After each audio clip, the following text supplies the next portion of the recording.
Welcome to the Salmon Runs YouTube. Enjoy the video. In this video, I will show how to lower high potassium in the blood naturally.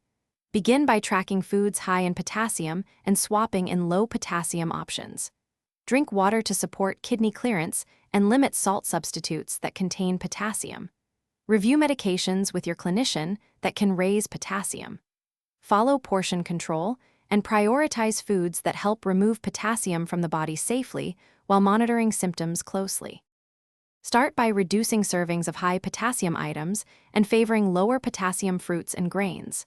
Learn leaching for vegetables. Peel, chop, soak in warm water, then rinse and cook to lower potassium. Balance meals with protein and low potassium carbs to maintain nutrition.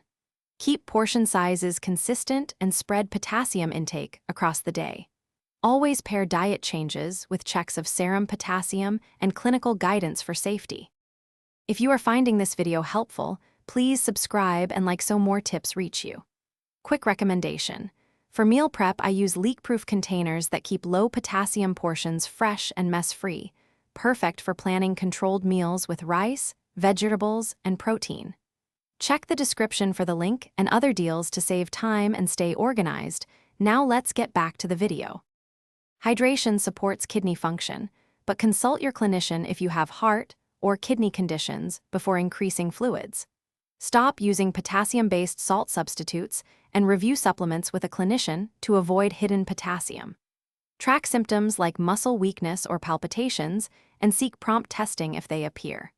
Work with your healthcare team to adjust medications and dietary plans, and use home logs to share accurate intake and symptom patterns. Thanks for watching. Consider subscribing if we helped you.